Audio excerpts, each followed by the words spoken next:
E aí, galera, dando continuidade então, vamos falar agora sobre as políticas de gestão de pessoas. A gente vai falar um pouco sobre a conceituação teórica das políticas e depois um quadro com um resumo das principais políticas de RH, que são agregar, aplicar, recompensar, desenvolver, manter e monitorar pessoas. Esse quadro que a gente vai ver no final da aula de hoje, você tem que ter de cor e salteado, porque ele já responde muitas questões que vêm caindo em provas. E aí depois, nas próximas aulas, a gente vai ver o desmembramento desse quadro. Então, falando sobre as políticas de gestão de pessoas, a gente fala sobre justamente as atividades que a área de RH tem que ter no dia a dia. Então, vamos acompanhar aqui o texto e aí a gente explica melhor. A gestão de pessoas ocorre através da participação, capacitação, envolvimento e desenvolvimento de funcionários de uma empresa, e a área tem a função de humanizar as empresas. Então, quer dizer, a área de RH, ela cuida do relacionamento entre as pessoas e de que forma mais humana esse relacionamento deve ocorrer para que ambas se ajudem. E para isso, essas pessoas se ajudando dentro das organizações devem ser capacitadas, devem estar envolvidas, devem ser desenvolvidas e devem participar da atuação da empresa. E dessa comunhão, dessa troca de informações que deve ocorrer entre todos os departamentos. Muitas vezes, a gestão de pessoas é confundida com o setor de recursos humanos. Quer dizer, existe... eu posso dizer que... Vamos esclarecer de vez essa diferença entre RH e GP. Recursos humanos é o nome do departamento, que hoje no Brasil se adota, embora a evolução desse nome tenha ocorrido por 4 fases, como a gente viu lá na primeira aula. Departamento de pessoal, departamento de recursos humanos, departamento de gestão de pessoas e departamento de gestão de competências. Só que quando a gente usa o termo gestão de pessoas ou gestão de competências, não como sendo um departamento, a gente está falando de uma forma de atuação. Então, por exemplo, gestão de pessoas, gerenciar as pessoas. Gestão de competências, gerenciar as competências que essas pessoas possuem. Então, quando a gente fala em gestão de pessoas como um substantivo comum, a gente não está falando sobre o setor ou o departamento de recursos humanos ou de gestão de pessoas. A gente está falando, quando a gente fala em gestão de pessoas como substantivo comum, sobre a forma, a preocupação que as organizações devem ter em gerenciar melhor as pessoas no sentido da qualidade de vida delas, no sentido do aumento da sua capacitação, do aumento das suas competências propriamente ditas, para que elas consigam executar o papel a que se determinam dentro das organizações. Porém, RH é a técnica e os mecanismos que o profissional utiliza, e gestão de pessoas tem como objetivo a valorização dos profissionais. Percebe que quando a gente fala em técnicas de RH, são as técnicas que fazem com que o trabalhador consiga atuar. Quando a gente fala em gestão de pessoas, a gente está falando sobre a valorização que a empresa dá para esses profissionais, para que eles consigam atuar melhor as técnicas de RH. Em uma empresa, a gestão de pessoas deve ser feita pelos gestores e diretores, porque é uma área que requer capacidade de liderança. Então, quer dizer, todas as preocupações que a empresa vai ter com os funcionários tem que partir da cúpula. É aquilo que a gente chama em administração de top-down, de cima para baixo. Então, preocupar com as pessoas tem que ser algo colocado pela cultura organizacional, de cima para baixo. Agora, como as pessoas vão atuar, o que elas vão aprender, toda a sua capacitação vem da área de recursos humanos para que essas pessoas tenham isso multiplicado. O setor de gestão de pessoas possui uma grande responsabilidade na formação dos profissionais e tem o objetivo de desenvolver e colaborar para o crescimento da instituição e do próprio profissional. É o que eu acabei de falar agora. O departamento de RH contribui como um órgão de linha e função de staff para a capacitação dessas pessoas para a atividade organizacional. Então, a gente usa muito um termo em administração chamado de capital humano. O que é o capital humano? Capital é dinheiro. Mas quando a gente fala em capital humano, a gente está falando dos profissionais, das pessoas, dos seres humanos que compõem aquela empresa e que vão atuar para que essa empresa atinja seus objetivos, para que ela detenha o lucro no final. Um bom RH é aquele que consegue capacitar essas pessoas na busca dos resultados, mas que ao mesmo tempo faça com que essas pessoas fiquem satisfeitas e motivadas com o ambiente de trabalho. É aquilo que a gente falou na definição inicial no começo do curso. fazer com que as pessoas realizem seus objetivos individuais e, consequentemente, os objetivos da empresa. Então, o capital humano tem sido cada vez mais valorizado pelas organizações. Aí você vai falar, Wendel, na empresa que eu trabalho eu nunca fui valorizado. Tá, a sua ela está fora desse contexto. E eu diria que grande parte das organizações brasileiras ainda não se enquadram perfeitamente nesse contexto de valorizar as pessoas. Pois elas entenderam que devem oferecer o suporte necessário para que essas pessoas desenvolvam novas aptidões e aperfeiçoem características que já possuem. Isso é um importante papel de RH. Não só aperfeiçoar aquilo que eu já sei fazer, mas me ajudar a encontrar novas aptidões, novas coisas que podem ser feitas. Como eu já havia dito nas aulas anteriores, o ser humano tem aversão à mudança. E o mercado hoje em dia exige mudanças muito rápidas, extremamente necessárias para atender aos desejos do cliente. E muitas vezes, talvez eu não encontre mais espaço naquele departamento que originalmente eu trabalhei ou trabalhava. E, consequentemente, tendo novas aptidões desenvolvidas, eu encontrarei maior espaço em outros setores da empresa. E muitas vezes, quando a gente descobre novas aptidões, a gente percebe que aquilo que a gente fazia, que a gente amava, não era aquilo que eu realmente gostava de fazer. De repente, você começa a gostar muito mais da sua própria atividade em outros setores da empresa. Hoje em dia, a gente fala muito de equipes multifuncionais. Pessoas que sabem executar a tarefa dos outros e a própria equipe inteira saberia executar a tarefa de uma outra equipe.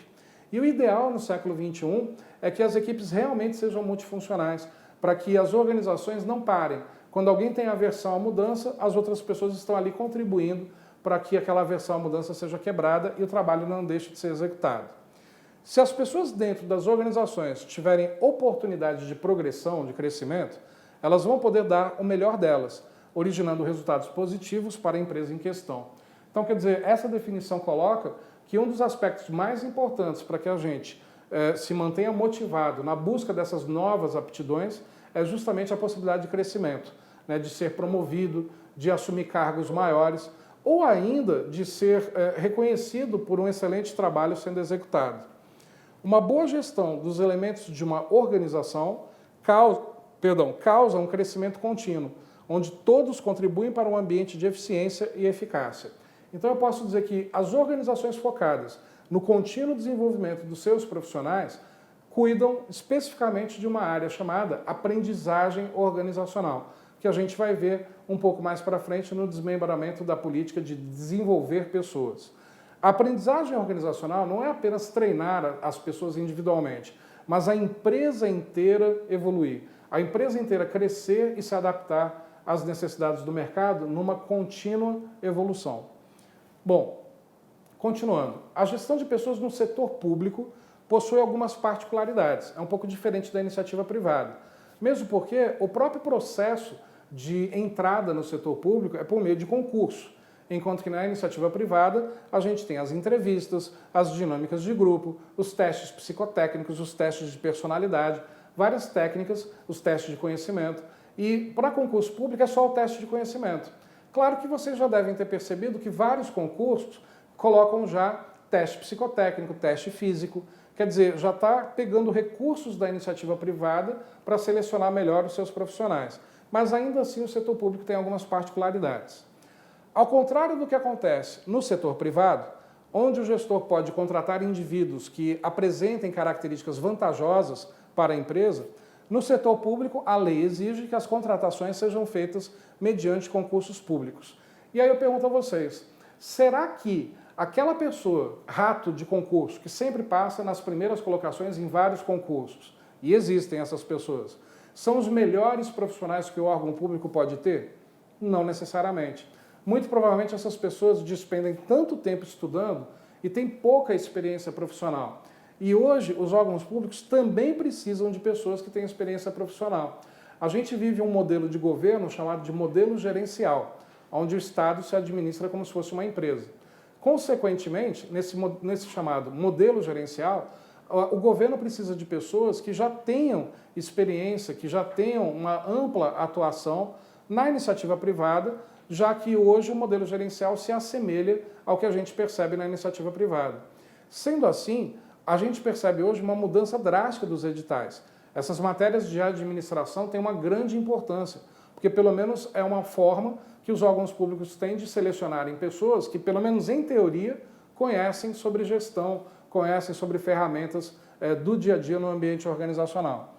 É por esse motivo que, no âmbito do setor público, ações de desenvolvimento profissional são cruciais, pois os elementos podem aprender e progredir na carreira e não aprendem só a cumprir as suas funções atuais de forma mais eficaz. É o que a gente vê ainda dentro do perfil do servidor público que eu apelido carinhosamente de anta paralítica. O que é a anta paralítica? É aquele servidor que não aprende absolutamente nada, ele entrou num concurso há muito tempo, ele apenas cumpre o seu horário, fica no Facebook o dia inteiro, não está preocupado em produzir, está apenas preocupado em cumprir tabela e se aposentar. Geralmente é aquela pessoa que é feliz um único dia do mês, no dia que recebe o salário. O resto dos 29 dias, total infelicidade, aquela cara de marasmo, aquela depressão. O perfil do novo servidor público, até mediante as exigências do edital em termos de conteúdo, é um perfil mais dinâmico, pessoas que gostam de produzir, gostam de trabalhar, que identificam, antes de entrarem no concurso, qual é o plano de carreira daquele órgão, se aquele plano de carreira é interessante, se eu vou entrar como, por exemplo, técnico administrativo e até onde eu posso chegar. Esse é o perfil que o servidor público se faz por necessário no servidor público hoje. Esse é o perfil que o órgão público exige. Pessoas que se adequem a esse chamado modelo gerencial. Os responsáveis, então, pela gestão de pessoas no setor público devem saber motivar os funcionários para que estes sintam que são uma peça importante na empresa. Esse é um grande problema também nos órgãos públicos. Porque, por exemplo, na iniciativa privada, se procura motivar as pessoas por recompensas, por valores financeiros, 14º salário, com prêmios, viagens e por aí vai. Isso é um grande erro da iniciativa privada e que os órgãos públicos também não podem executar. Fatores externos não motivam ninguém. O que motiva alguém são fatores internos. A chance de crescimento, o reconhecimento, a autonomia, isso nos motiva. E os órgãos públicos, eles não têm muita liberdade, em função do princípio da legalidade, de ofertar para os seus servidores, para os seus funcionários, esses benefícios externos. Gostou da videoaula do grande professor Wendel Léo Castellano, carinhosamente conhecido como Professor Léo? Então você pode assistir o restante dessa aula e o seu módulo completíssimo no nosso site. Então, por favor, convido você a acessar o nosso site, lacconcurso.com.br, e se matricular no nosso curso completíssimo de gestão de pessoas.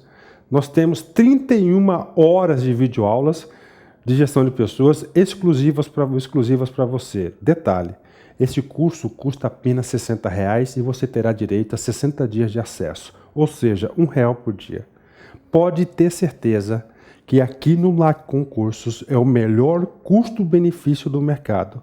Pode vir, pode efetuar sua matrícula, que eu tenho certeza que não irá se arrepender. Além disso, esse curso de gestão de pessoas, o professor Luiz Antônio e o professor Wendel Léo garante para vocês o seguinte, que irá deixar você bastante competitivo para qualquer concurso público, quer seja municipal, estadual ou federal. Tá certo, meus amigos? Então o convite está feito, vem estudar conosco aqui no Lacconcurso. Forte abraço, fique com Deus. Tchau, tchau. Clique lá